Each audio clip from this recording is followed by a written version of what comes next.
Então, primeiro gostaria de dar boas-vindas a todos vocês, dizer primeiramente que é uma grande honra para mim poder contribuir com a formação de vocês, né, no curso de Administração Pública, com essa disciplina de Direito Administrativo. Esse é o nosso primeiro encontro inicial. Fiquei feliz aqui que eu já vi que temos participantes de todos os polos. E para esse primeiro encontro, eu planejei para iniciar esse primeiro encontro, eu planejei uma pequena apresentação da professora formadora e da disciplina, né? Acredito que vocês já devam ter tentado entender lá através do AVA a estrutura da disciplina, mas de todo modo, eu acho que é importante nós fazermos aqui essa primeira apresentação da estrutura, né, de como a disciplina foi pensada.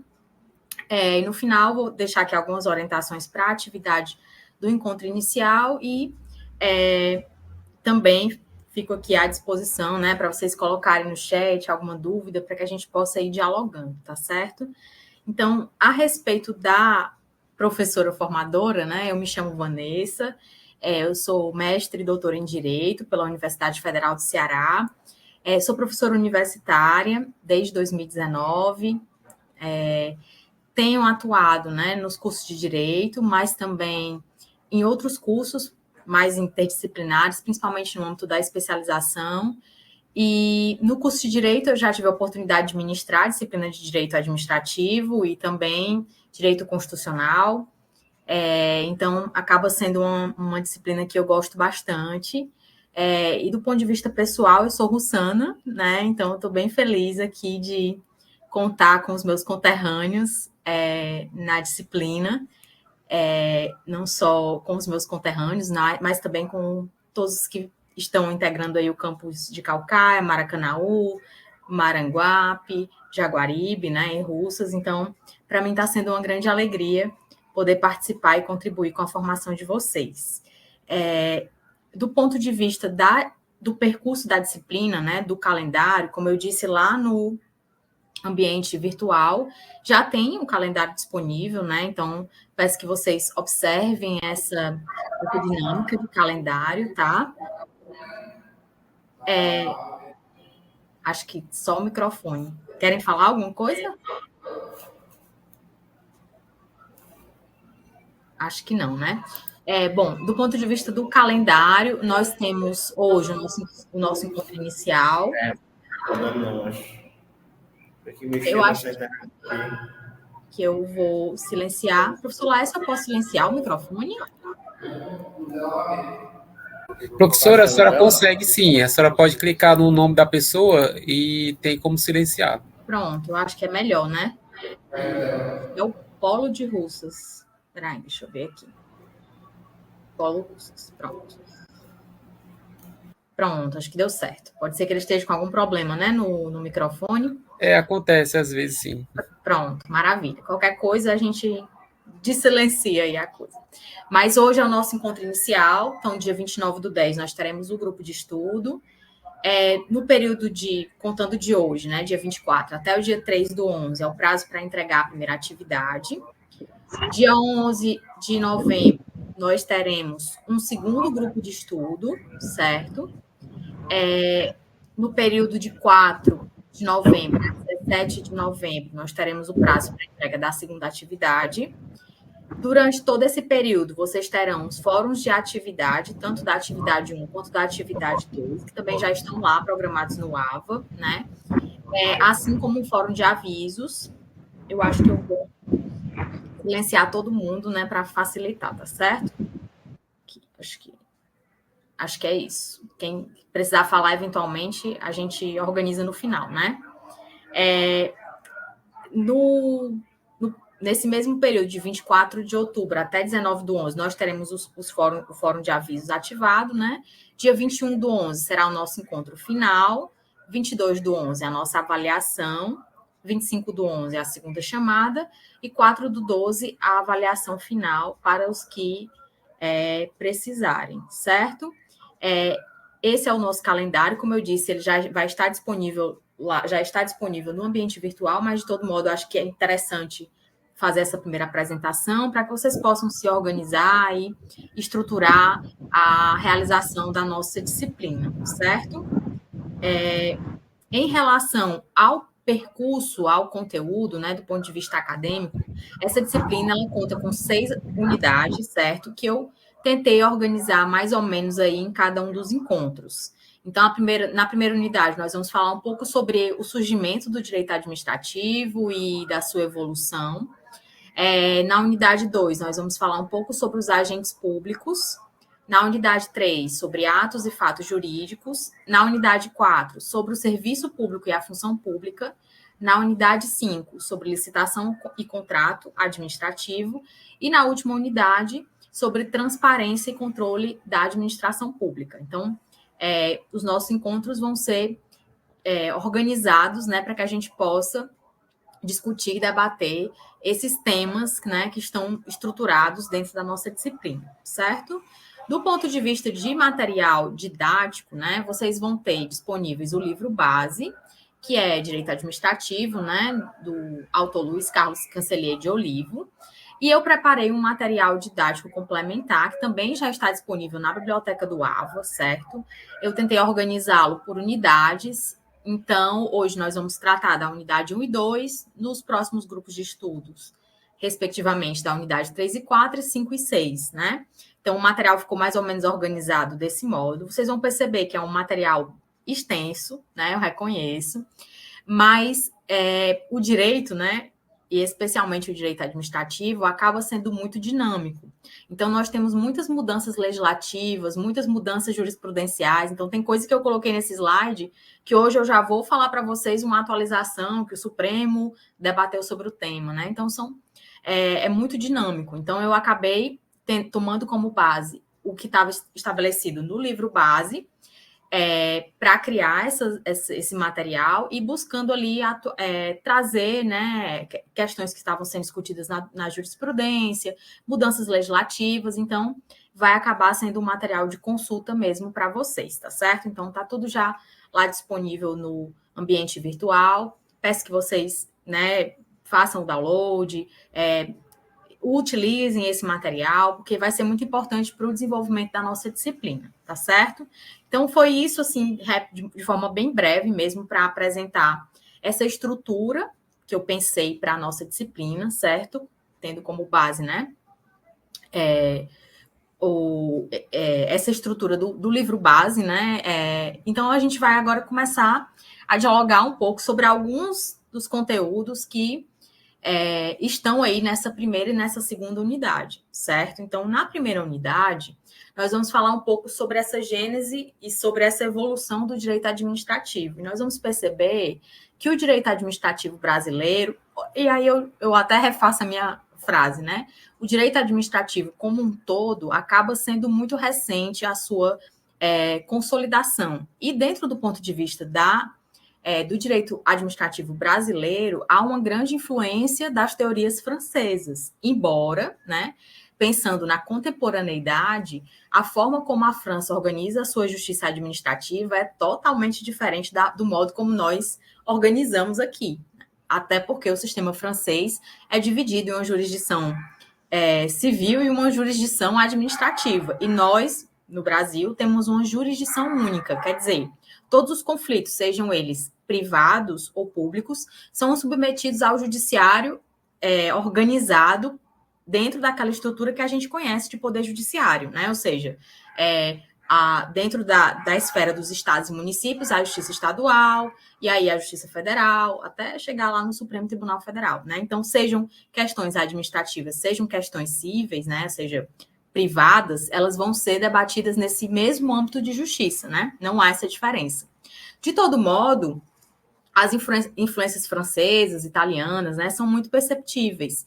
E especificamente da França, nós vamos ter, primeiramente, a Revolução Francesa, né, porque ela contribui para o estabelecimento dessa ideia de separação de poderes, rompendo com o absolutismo, né, que era vigente na época, criando a ideia de que a gente precisa ter um executivo, um legislativo e um judiciário. E com o que veio subsequente a essa Revolução Francesa, como, por exemplo, a Lei de Pluviose, que criou uma espécie de conselho de governo, né, ali no âmbito municipal, e especialmente o Conselho de Estado francês, que foi criado pela Constituição de 1872, né, e que trouxe um caso muito emblemático, e para o direito esses casos são muito importantes, né, principalmente nas tradições do common law, né, como nos Estados Unidos, certo? Então, esse Conselho de Estado francês julgou o caso Blanco, que foi uma menina, né, a menina Agnès Blanco, que foi vítima, né, de um acidente com uma ferrovia de manufatura de tabaco, né, que é uma empresa estatal francesa, que vitimou essa moça, e aí o pai dela acionou o Estado francês para responsabilizá-lo, né, em razão da atuação dos seus agentes. E aí a gente teve um pequeno conflito de competência entre a Corte de Cassação do Tribunal de Conflitos e o Conselho de Estado, e no fim das contas ficou decidido que quem julgaria o caso seria o Conselho de Estado, e ele aplicaria princípios próprios, né, princípios públicos.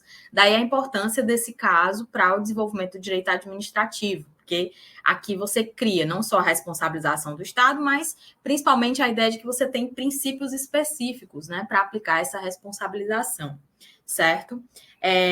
Claro que há uma crítica, né, que é até trazida dentro do livro base, que será que, de fato, esse Conselho de Estado francês ele rompia com as práticas absolutistas? Porque, na verdade, ele era uma expressão do poder executivo, né? Então, de fato, ele não parecia estar tão distante das ideias absolutistas que predominavam antes, né, na França. De todo modo, pensando no contexto brasileiro, né, nós vamos observar que... Deixa eu passar aqui para o próximo slide. Pronto. Né? Pensando no contexto brasileiro, a ideia de direito administrativo é muito recente, porque no Brasil colônia, por exemplo, nós não tínhamos essa ideia de um governo central, né? Então, as capitanias hereditárias, elas dotavam os donatários, né, de poder, tanto para a sua administração, quanto para a sua defesa, sua organização. Então, não tinha ali uma administração pública, né? Mesmo com a tentativa de estabelecimento dos governos gerais, que acontece ainda no período colonial, e não há uma mudança tão significativa em relação a essa questão do poder, né, dos donatários, né? Então, daqueles que detinham o poder da sua capitania. No Brasil Império, então, um dos desafios do Império era justamente criar essa ideia de governo geral, no sentido de existir uma administração, né? Uma administração centralizada. Tanto que, na época, se organizou a divisão dos poderes em executivo, legislativo, judiciário e poder moderador, e nós éramos um Estado unitário, né? Então, há toda essa tentativa de centralização, o que não é resolvido na época do Império e continua a ser um problema quando da proclamação da República, né? Durante o Império, há o estabelecimento de um Conselho Geral de Estado, em 1841, que é extinto em 1889, né, com a proclamação da República, mas ele não assumiu esse mesmo papel que tinha o Conselho de Estado na França, né, de julgar as questões administrativas, mas ele tinha um papel muito mais consultivo, ou seja, de auxiliar o imperador, certo? Então, apesar dessa influência francesa, a gente observa que, no Brasil, o direito administrativo não é objeto de uma justiça especializada, como eu já disse, né? Além disso, o ensino do direito administrativo, ele começa ali por volta de 1851, nas primeiras faculdades de direito, e hoje, claro, ele é difundido, né, não só nos cursos de direito, mas nos cursos de administração e outros cursos, né, em razão da importância que a administração pública assume dentro do nosso contexto. E pensando ainda, né, dentro dessa organização do direito, para a gente aprofundar um pouco mais outros aspectos, o direito administrativo, ele integra o que a gente chama de ramo do direito público, certo? Então, ele está ali lado a lado com o direito constitucional, com o direito penal, com o direito tributário, se opondo aí, né, ao que a gente chama de ramo do direito privado, onde estaria o direito civil, o direito comercial e o direito do trabalho, certo? Ainda, né, para a gente compreender, né, essas bases do direito administrativo, né, nós precisamos pensar nos princípios da administração pública.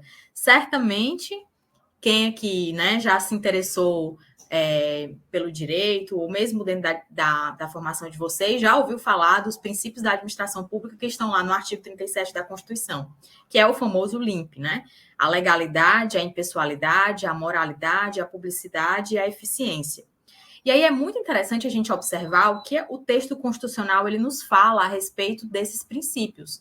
Porque ele diz, assim, de maneira textual, que toda a administração pública, e aí depois eu peço que vocês leiam, né, todos esses artigos que eu fizer referência aqui, tanto na sua forma direta quanto na sua forma indireta, a gente vai explorar, né, essa construção da administração pública direta e indireta no nosso próximo encontro, tá? De qualquer dos poderes, ou seja, no âmbito de qualquer um dos entes que compõem o Estado Federado Brasileiro, que são União, Estados, Distrito Federal e municípios, deve obedecer a esse conjunto de princípios, né? Ou seja, deve obedecer à legalidade, à impessoalidade, à moralidade, à publicidade e à eficiência, ao LIMP, né?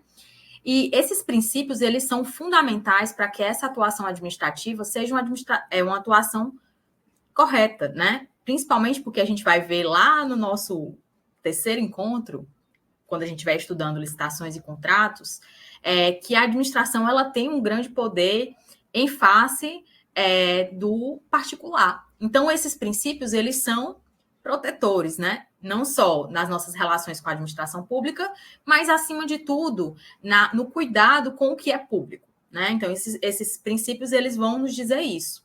E aí, quando eu penso na legalidade, eu penso numa administração pública que tem que sempre tomar os seus atos com base na lei. Então, a administração pública ela tem o dever de observar a estrita legalidade. Ela precisa observar a lei. Então, por exemplo, quando a administração quer instituir um tributo, né, ela precisa fazer isso por meio de lei, certo? Ela precisa respeitar alguns princípios, como anterioridade, né? Anualidade, ou seja, ela precisa criar formas de que nós, né, que seremos os tributados, possamos nos programar para poder pagar esse tributo, certo? Então, o princípio da legalidade ele é fundamental dentro da perspectiva da administração pública nesse sentido de observar obrigatoriamente o que a lei estabelece. O princípio da impessoalidade, que é o segundo deles, também é muito, muito importante, porque ele traz aí pelo menos dois cuidados que a administração tem que ter, né? O primeiro deles é a isonomia, é o fato de tratar todos os administrados do mesmo modo, né? Então, isso seria uma atuação isonômica da administração. Está na mesma condição, é tratado do mesmo modo. E uma segunda compreensão é a necessidade do administrador evitar a marca pessoal, a sua marca pessoal na administração, né? Ou seja, evitar a confusão entre o administrador e a coisa pública, né? Então, a coisa pública, ela independe do administrador. Ele vai estar ali exercendo um mandato que é, inclusive, temporário, né? A Constituição ela vai estabelecer regras para que esse mandato ele tenha uma duração de tempo. Nos casos, por exemplo, dos mandatos eletivos de prefeito, vereador, governador, deputado, a duração de 4 anos, né? No caso de prefeito, governador, presidente, possibilitado uma reeleição. No caso de deputados, não tem essa limitação, né? Mas, de todo modo, o princípio da impessoalidade, a própria Constituição traz aí no artigo 37, parágrafo 1º, ele tem como esse objetivo que a gente não confunda a coisa pública com quem está administrando, né? Porque ele ali é um servidor, né? É um agente, que a gente vai ver já, um agente político que está exercendo a sua função dentro da administração. A moralidade, ela está diretamente relacionada a essa atuação ética e proba, ou seja, a uma atuação que a gente espera que cuide bem do patrimônio público, né, do poder público, daquilo que é público. A publicidade vai estar diretamente relacionada à transparência desses atos, né, ou seja, esses atos administrativos vão ter como regra a publicidade e o sigilo como exceção. Então, a gente vai ver isso também quando for estudar a lei de licitações, né, e contratos administrativos. Isso acontece também, por exemplo, através do portal da transparência. através do dever que o Poder Executivo tem de prestar contas, né? A gente vai estudar lá quando for falar sobre o controle da administração. Então, esses princípios, eles estão aí envoltos, né, em todo o conteúdo que a gente vai estudar nessa disciplina. E, por fim, o princípio da eficiência. E aí é interessante a gente observar que esse princípio da eficiência, ele não veio com a promulgação da Constituição de 88. Ou seja, quando o Constituinte elaborou a Constituição de 88, lá em 88, né, não existia no artigo 37 a eficiência, certo? Ela foi inserida através de uma emenda constitucional no texto constitucional, pelo que a gente chama de constituinte derivado, né? Então, são aqueles que são responsáveis por atualizar e modificar o texto constitucional, dentro das regras que a Constituição estabelece, certo? E aí, através da emenda constitucional 19, em 1998, nós tivemos uma mudança que ficou conhecida como reforma administrativa, né, na época, reforma administrativa daquele período, já que a gente está debatendo esse assunto novamente, né? E o princípio da eficiência, dentro dessa ideia de administração lançada naquele momento, foi inserido justamente para buscar transformar a atuação da administração mais baseada em resultados, mais baseada em economicidade, né? Então, foi fruto a inserção desse princípio da reforma administrativa daquele período, certo? A gente vai já falar um pouco mais também sobre esse assunto. Agora, passando já para a segunda unidade, a gente vai ter nessa segunda unidade uma visão geral sobre quem são esses agentes públicos. Então, na primeira unidade, a gente entende o que é essa administração, como é que o direito administrativo surge, quais são os princípios que regem a administração, para, na segunda unidade, nós compreendermos quem são esses agentes públicos. Ou seja, eu gosto muito dessa definição do professor Carvalho Filho, porque ele explica muito detidamente quem é esse agente público. Basicamente, aí depois eu peço que vocês realmente leiam o material, né? Vejam os artigos, também os conceitos doutrinários que eu coloquei aqui, mas de uma forma simplificada, o agente público é aquele sujeito, né, aquela figura, aquele sujeito, aquele agente que realiza funções, uma função pública, em um determinado órgão do Estado, né, em um determinado órgão público. Então, para formar o conceito de agente público, eu preciso de um sujeito, de uma função e de um órgão estatal, né? Então, o agente público é esse sujeito que exerce suas funções dentro do órgão estatal. E aí, é claro que vocês, para quem já estuda direito administrativo, né, e tem uma certa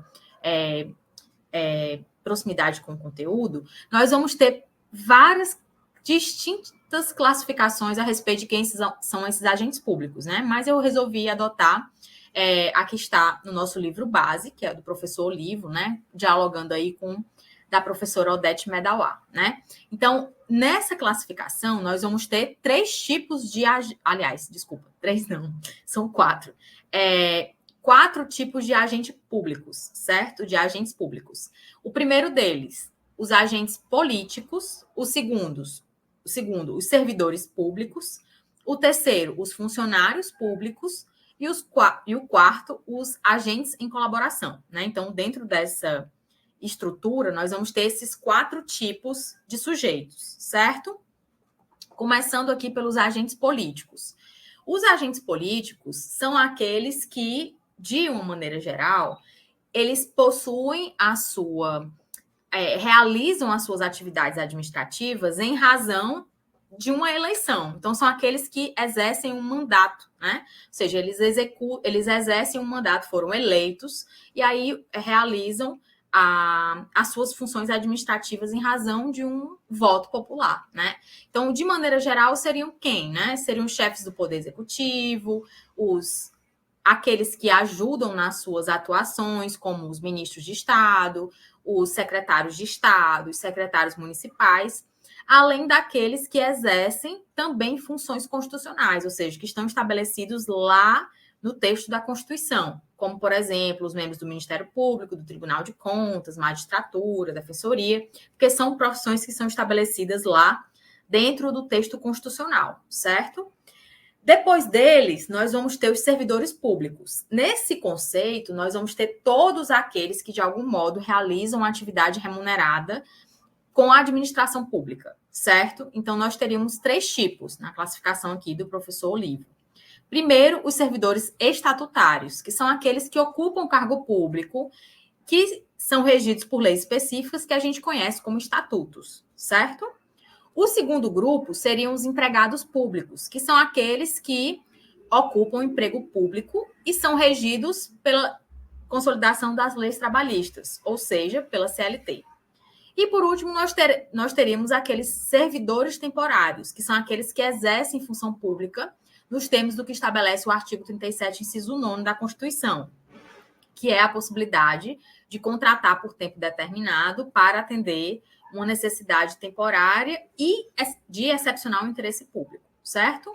Então, nós teríamos, nessa primeira classificação, os agentes políticos, que são aqueles advindos por sufrágio universal, e nós teremos os servidores públicos, que seriam aqueles que exercem uma atividade remunerada com a administração pública, ou seja, que trabalham para a administração pública. Só que a gente percebe que existem vínculos diferentes, né? Existem aqueles que exercem uma atividade remunerada com a administração pública e possuem um vínculo estatutário, que são chamados servidores, aqueles que realizam atividade remunerada com a administração pública e possuem um vínculo seletista, ou seja, o mesmo de um trabalhador, né? Formal, certo? Urbano ou rural, e aqueles que realizam um serviço temporário, que são aqueles que estão ali, foram contratados por tempo determinado, certo? Além desses, o professor Olívio traz também o conceito de funcionários públicos, que seriam aqueles que ocupam cargos públicos antes da vigência da Constituição de 88, né? Porque a Constituição de 88, ela muda, ela cria o regime jurídico único, né? Então, ela faz toda uma mudança relacionada com essa figura do servidor público. E nós temos uma quarta categoria, que são os agentes em colaboração, né? Esses aqui são aqueles que não necessariamente recebem uma remuneração. E estão ali realizando algum tipo de atividade pública transitória, certo? E não possuem vínculo empregatício ou estatutário, ou seja, eles não realizam um trabalho, né? Estão fazendo ali uma atividade pública transitória. E aí, eles podem ser de 3 tipos. Eles podem ser voluntários. Eu quero prestar um serviço para a administração. Eu vou lá e voluntariamente presto esse serviço. Eles podem ser os colaboradores compulsórios. Aí, esses aqui, eles, em virtude de lei, são obrigados a prestar um determinado serviço. É o que acontece, por exemplo, com quem vai lá na época da eleição e precisa ser o mesário, né?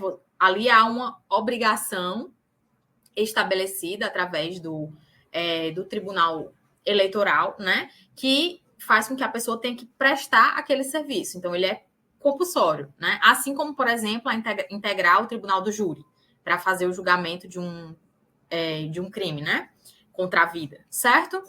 Por fim, nós vamos ter aqueles que são os colaboradores por concordância da administração, ou seja, são aqueles que a administração pública concorda em ter ali exercendo alguma atividade pública. A gente vai estudar esse grupo também na nossa próxima aula, quando for falar um pouco sobre essa estrutura da administração. São, por exemplo, os concessionários, os permissionários e também aqueles que praticam e realizam serviço notarial e de registro, né? Então, esses são colaboradores por concordância da administração pública, porque eles realizam um serviço público com a autorização da administração, como a gente vai ver no nosso próximo encontro, certo? Esses são, então, os agentes públicos. E claro que a vinculação desses agentes públicos com a administração pública, ela é distinta, né? Professores têm... pronto, já tem uma pergunta aqui, ótima, excelente pergunta, né? Onde se enquadram os professores temporários ou substitutos? Eles se enquadram justamente aqui nos servidores temporários. Tem uma caneta aqui. Eles se enquadram aqui nos servidores temporários, né? Já eu vou mostrar para vocês a lei que rege esses servidores públicos, e aí vocês depois podem ver que uma das hipóteses, né, para contratação por tempo determinado para atender necessidade temporária de excepcional interesse público é justamente o exercício professores temporários ou substitutos, tá certo? Ótima pergunta. Podem ir colocando as perguntas aí, por favor, tá certo? Aí os comissionados não, né? A gente vai já já vê-los, porque no caso eles exercem funções, certo? Eles exercem funções públicas. A gente vai já falar sobre eles. Muito bom, muito boa pergunta. Até aí tudo bem, então, né? Qualquer dúvida já vão colocando aqui no chat, que aí eu já vou interagindo com vocês, tá certo? Então, para falar um pouco desse regime jurídico, o que significa isso, né? Significa a forma como esses sujeitos têm os seus direitos, os seus deveres, vamos dizer assim, protegidos pela administração, né? Já que eles exercem trabalho, então, obviamente, eles precisam ser remunerados e ser protegidos em relação a essa relação com a administração, né? Então, os servidores públicos estatutários, eles vão estar diretamente relacionados à administração pública através de um estatuto. Então, a relação funcional deles se dá por meio de uma lei. E eles ocupam o que a gente chama de cargo público, que também é criado por lei, né? Então, o servidor público, aquele estatutário, né? Ele vai ter a sua relação funcional trabalhista, né? Vou usar trabalhista, mas não sei nem se é a palavra correta, mas sua relação, né, de trabalho, né? De trabalho com a administração pública regida por um estatuto. A exemplo, por exemplo, da Lei 8.112, né, que é a que rege os servidores públicos civis da União. Então, isso é um estatuto, certo? E eles ocupam cargo público. Diferente dos servidores que são tidos como seletistas. Esses são conhecidos, né, como empregados públicos. Eles têm uma lei, né, que fala sobre esses empregados públicos no âmbito da União, mas eles são regidos não por um estatuto, mas pela própria consolidação das leis trabalhistas. Então, por exemplo, diferente de um servidor estatutário, um servidor seletista tem direito a fundo de garantia, porque ele é regido pelas mesmas regras que um trabalhador formal, certo? E, por último, o regime especial, que é justamente os servidores temporários, né? Que são contratados apenas em situação excepcional e para atender o interesse público, e que são regidos pela Lei 8.745 de 93, que é justamente ela que prevê, né, os professores temporários e substitutos como uma dessas possibilidades, certo? Então, esses são os regimes jurídicos.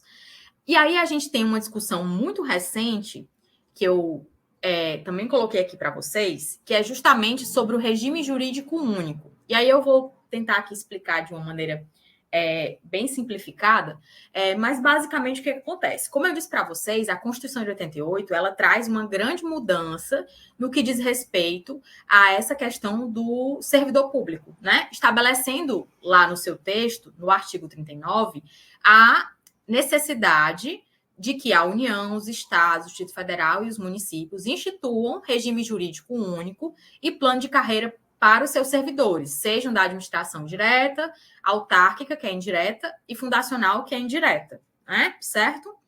Acontece que naquela reforma que eu falei para vocês, que inseriu o princípio da eficiência, né, no artigo 37, ou seja, criou o LIMP, houve uma mudança desse artigo 39, tá? E retirou-se essa obrigatoriedade, né, esse dever aqui, né, da União, dos Estados, do Distrito Federal e dos municípios instituírem esse regime jurídico único e os planos de carreira, certo? Virou, então, essa redação aqui após a Emenda Constitucional 19 de 1998, certo? Em razão disso, o STF ele foi questionado através de uma ação direta de inconstitucionalidade que serve, né, para debater ali leis ou atos normativos federais, estaduais e também emendas constitucionais que, por algum motivo, estejam ali em desacordo com a Constituição, certo? E aí o STF foi instado, né, a discutir se essa emenda constitucional ela estava ou não em acordo com a Constituição, certo? E aí eu sei que foge um pouco do tema, né? Mas emendas constitucionais podem sim ser objeto de controle de constitucionalidade no STF, certo? E aí o STF fez essa primeira análise em 2007 e decidiu pela suspensão da vigência. Então, foi uma análise liminar em que ele suspendeu a vigência desse texto. Ou seja, desde 2007, esse texto ele não está valendo. Então, valia o texto original da Constituição, garantindo ali o regime jurídico único. Em 2020, foi retomado o julgamento, com o julgamento do mérito, houve um pedido de vistas em 2021, aliás, de divergência em 2021 pelo ministro Gilmar Mendes, e só em 2024 é que foi retomado esse julgamento.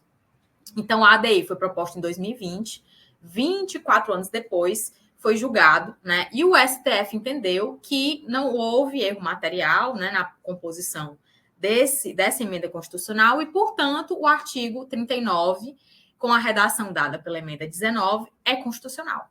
Então, tentando simplificar, né?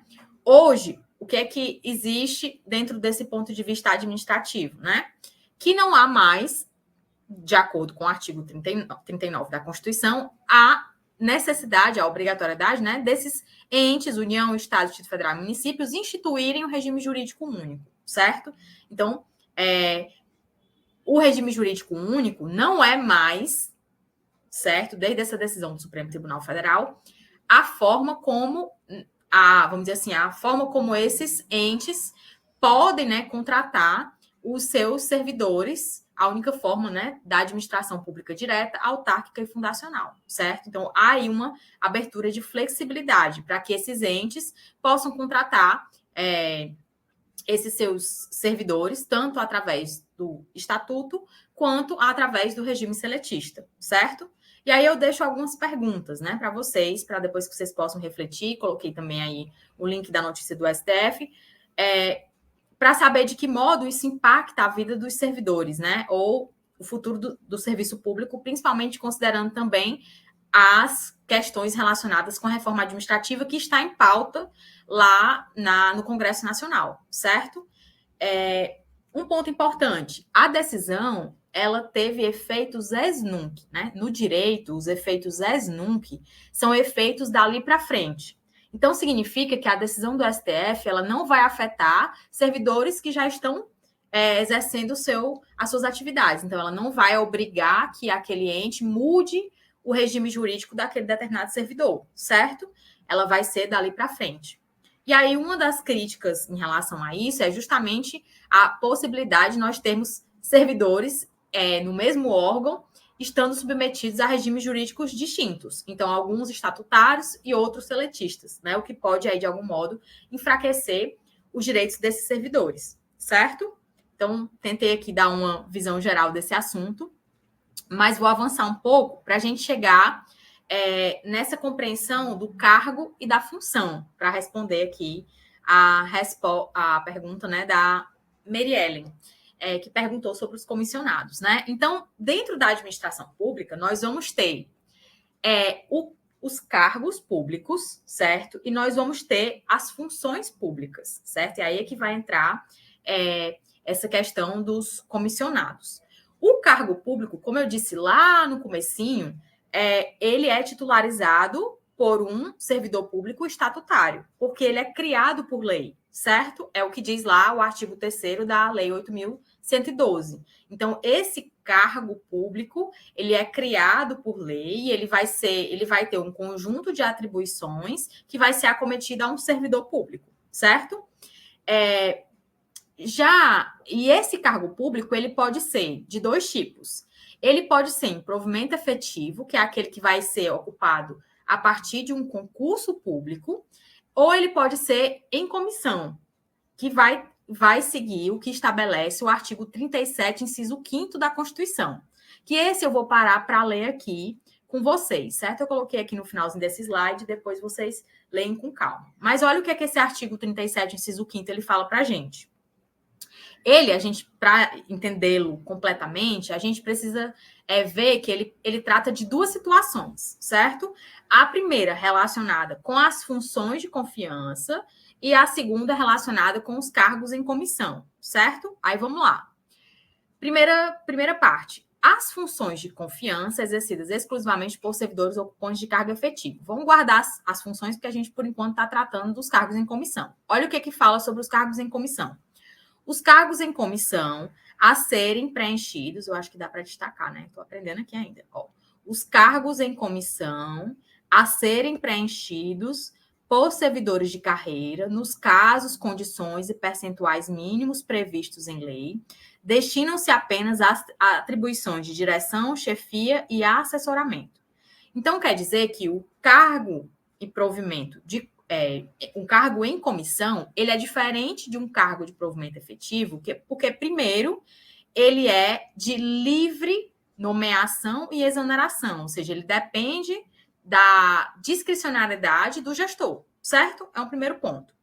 Um segundo ponto eles aqui falam, né, que os cargos em comissão devem ser preenchidos por servidores de carreira, né? Então, não necessariamente precisa ser um servidor do órgão, pode ser um servidor de fora do órgão ou mesmo um não servidor. Então, os cargos em comissão, eles não exigem que haja essa relação com a administração pública como contendo um cargo efetivo, certo? E a terceira característica é que eles se destinam exclusivamente às atribuições de direção, chefia e assessoramento. Então, o cargo em comissão, ele deve ser utilizado apenas a esses tipos de atribuições, né? De chefia, de direção e de assessoramento, certo? Além dos cargos, não sei se ficou claro, vocês me explicam, me dizem aqui.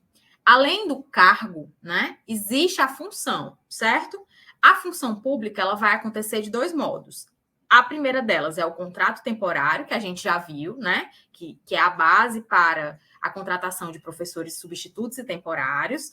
E a segunda, que é as funções de chefia, direção e assessoramento. Essas também são de livre nomeação e exoneração, ou seja, depende da discricionariedade do gestor.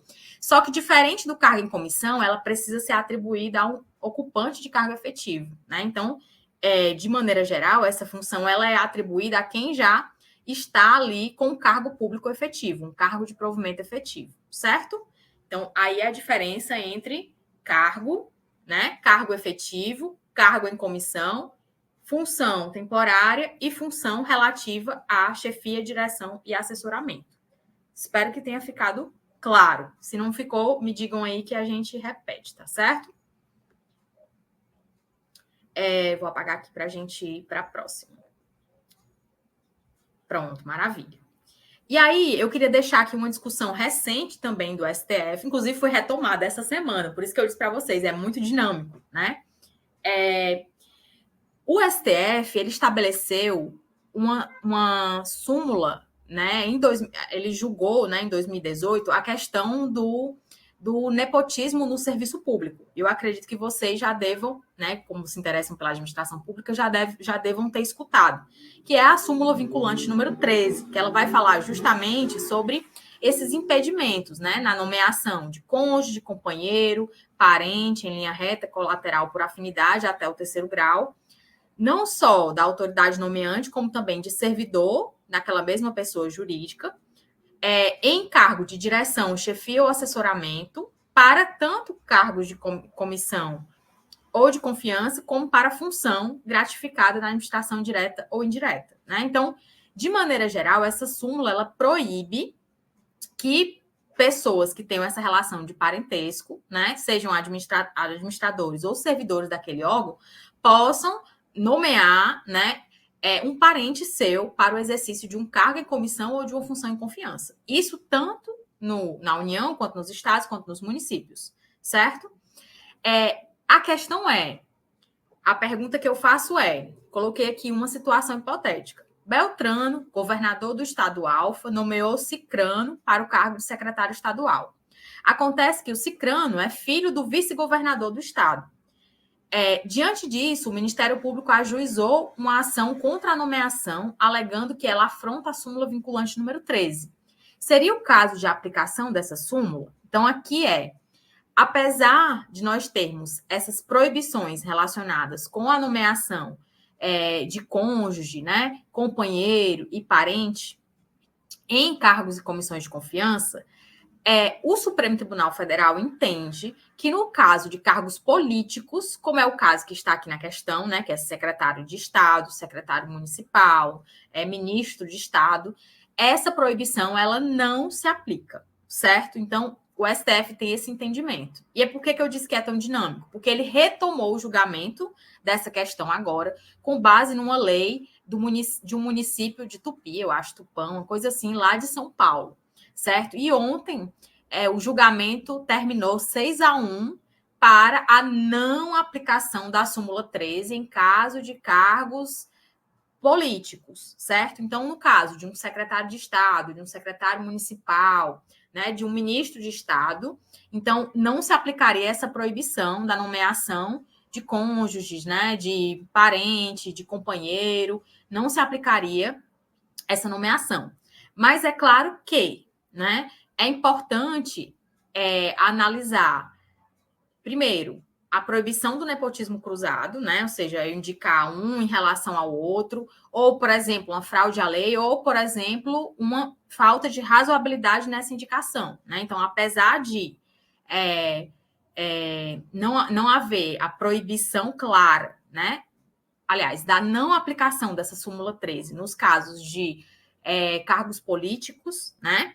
É possível questionar, obviamente, né, uma indicação política quando se tem ali uma fraude à lei, se tem uma pessoa que não tem, de maneira geral, condições de assumir aquele cargo, né? Ou seja, não tem expertise para assumir esse cargo, certo?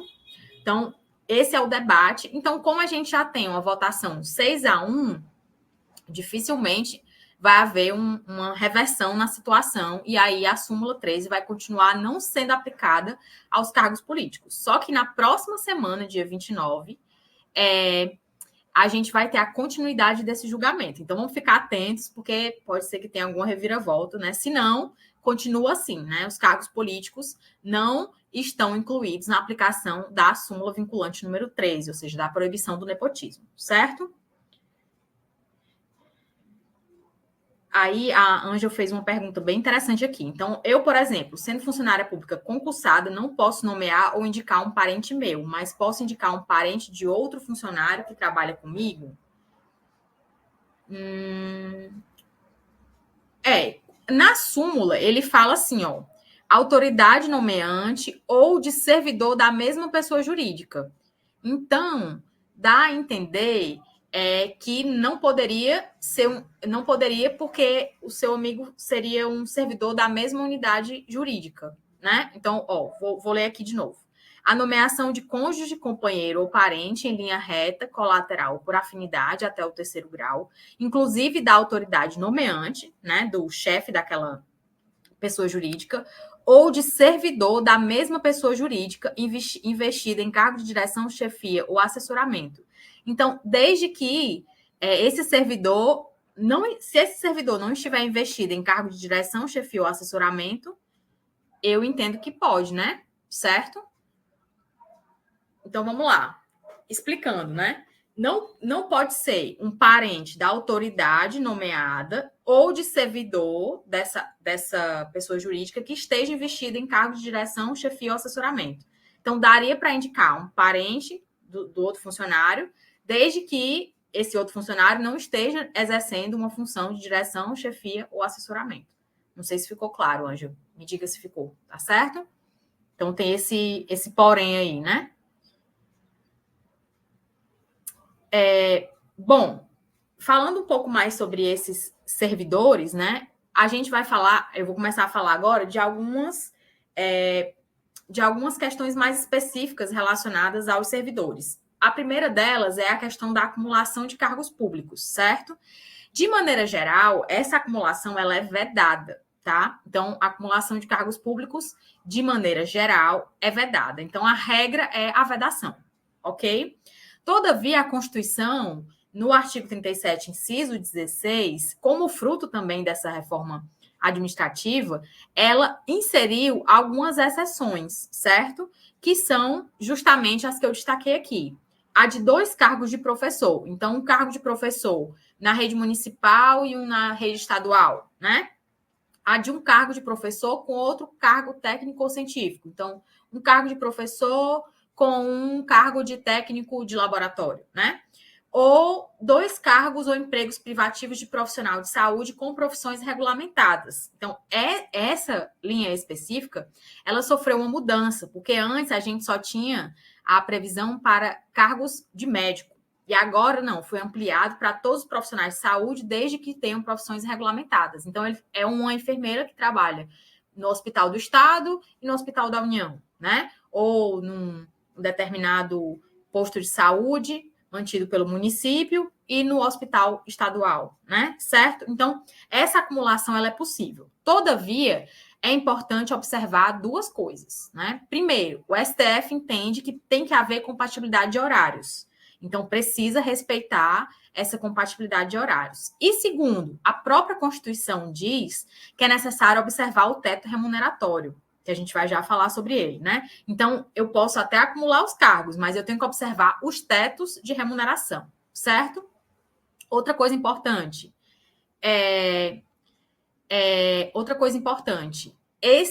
essa proibição de acumular, ela não está restrita apenas aos cargos. Lembram que eu disse que cargo é estabelecido pela lei e ele é ocupado por um servidor? A Constituição vai dizer que ele também se relaciona com empregos públicos e funções, tanto da administração direta quanto indireta. Ou seja, leva em consideração também os empregos dos seletistas e as funções, né? Tipo, as funções que a gente acabou de ver, certo? Aí agora vocês colocaram várias perguntas, né? Deixa eu ver se eu não perdi nenhuma. Primeiro, uma mesma pessoa pode ocupar 2 cargos de representação em 2 secretarias diferentes? Nessa circunstância, vamos lá, 2 cargos de representação, como seria? Seria cargo, tipo, político?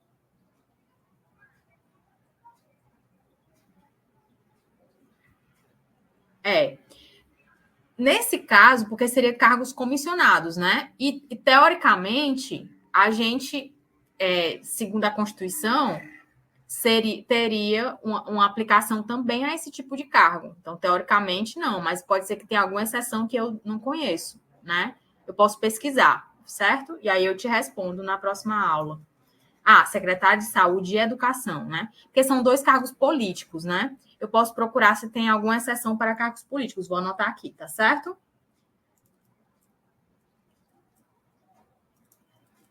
E de educação, né? Vou procurar aqui. Porque, teoricamente, deixa eu ver aqui, eu tô até com a Constituição aqui. Inciso 17.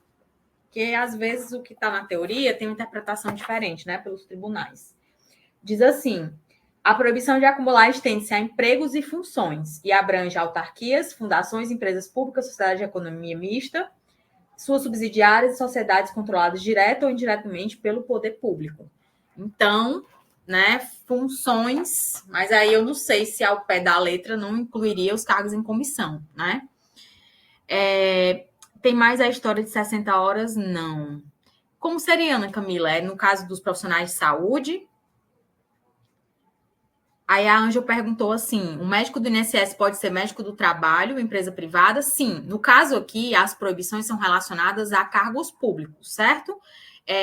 Quando é que ele não pode ser, por exemplo, trabalhar numa empresa privada? Quando ele tem a necessidade de dedicação exclusiva, né? Então, se ele tem o adicional em razão da dedicação exclusiva, aí ele não poderia trabalhar numa empresa privada, certo? Mas não tendo, o trabalho na empresa privada é livre, respeitando aí as regras da própria profissão, né? De, tipo, espaço de horário, essas coisas assim, certo? Aí faltou responder só a Ana Camila, né? Essa parte das 60 horas. Pode só me explicar mais, assim, onde seria, para eu poder saber onde é que se aplica? Se seria no caso dos professores ou dos médicos? Eu vou continuando enquanto a Ana Camila coloca aí, tá certo? Para a gente já ir aqui para o encerramento da aula, né? Muito assunto, mas eu vou tentar aqui já ir para o final. A gente tem também na própria Constituição, no artigo 37, eu peço que todos vocês, né, realmente leiam cada um dos incisos. Nós vamos ter lá as condições de acesso aos cargos públicos, né? E aí, o artigo 1º, aliás, o inciso 1º vai dizer que esses cargos, empregos e funções são acessíveis tanto aos brasileiros quanto aos estrangeiros na forma da lei, né? Então, tanto brasileiros quanto estrangeiros podem ocupar cargos, empregos e funções públicas. Mas os estrangeiros, a Constituição diz que tem que ser na forma da lei. Então, é preciso ter uma lei que regule o modo como o estrangeiro pode acessar um cargo público. A exemplo da Lei 9.515 de 97, que diz que as universidades podem admitir professores, técnicos e cientistas estrangeiros. Então, nesse caso, há a possibilidade de um estrangeiro ocupar um cargo público em razão da previsão legal, né? Mas se não tiver uma previsão legal, então o estrangeiro ele não vai poder ocupar, certo? Embora a Constituição diga que os cargos públicos são acessíveis tanto a brasileiros quanto estrangeiros. Mas para o estrangeiro, eu preciso observar a forma da lei, né? Ou seja, tem que ter a lei ali prevendo que eu possa ocupar. Para profissionais de saúde, né? Ana Camila, eu vou pesquisar, tá certo? Porque aí, no caso, seria mais relacionado à profissão, né? Porque o STF, ele só fala assim, tem que ter compatibilidade de horários. Então, digamos que a minha rotina no serviço X não pode impedir a rotina do serviço Y, né? Mas eu vou procurar também, tá certo? Então, eu vou anotar aqui também. Na próxima aula, eu respondo para vocês. Profissionais de saúde, anotado. Vamos nós. Em relação à investidura, essa investidura depende de concurso público, certo? E é importantíssimo a gente perceber que a Constituição, ela fala aqui, ó, investidura em cargo ou emprego público. Então, vamos lá, vou dar um exemplo prático para vocês não esquecerem. Então, por exemplo, um servidor do INSS, ele titulariza um cargo público, certo? Porque os servidores do INSS são estatutários, né? Eles são regidos por um regime de estatuto, ok? Um seletista do Banco do Brasil, ele titulariza um emprego público. Mas tanto o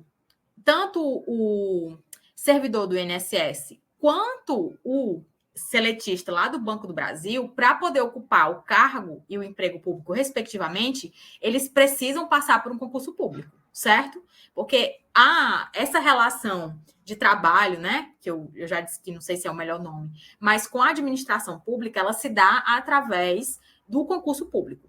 E esse concurso, ele pode ser de provas e títulos, ele depende da complexidade do cargo que eu quero ocupar, certo? E ele vai ter uma validade, né, que é até 2 anos, prorrogável por igual período. E durante esse prazo de validade do concurso, esses que foram aprovados, eles devem ter prioridade de nomeação. Então, o STF entende, e aí já para a gente ir para o encerramento, né? O STF entende que aqueles que foram aprovados no concurso público, eles têm direito subjetivo à nomeação, certo? Então, esses que foram aprovados dentro das vagas, tá? Então, é importante isso, tá certo? Dentro das vagas, aqueles que foram aprovados possuem direito subjetivo à nomeação. Porque a própria Constituição diz que durante essa duração do concurso, né, dos 2 anos, prorrogável por um igual período, eles vão ter prioridade de nomeação em relação a um outro concurso, certo? Aqueles que foram aprovados no cadastro de reserva, aí esses não, certo? Esses não têm direito subjetivo à nomeação. Professor, aí sim, vamos lá. O Kleber perguntou por que o servidor não pode ser MEI, né? Geralmente tem uma relação com...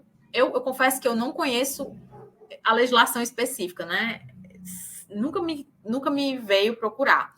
Mas geralmente tem uma relação com o próprio exercício do cargo, né? E, vamos dizer assim, a situação de que, por exemplo, né, ao exercer uma determinada atribuição, a prestar um determinado serviço, isso não vem a ser em algum momento contratado pela administração, né? Então, eu acho que tem um fundo mais no princípio da moralidade, né? Digamos assim, certo?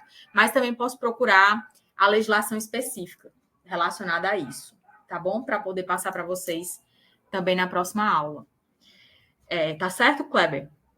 A pergunta do Henrique. De acordo com o artigo 37, inciso 16, é permitido acumular cargos públicos de professor. Considerando os princípios da eficiência, qual seria o limite recomendado de carga horária semanal para um docente que acumula 2 cargos? Eu entendo, né, que esse limite deve ser aqui... porque, assim, vamos lá.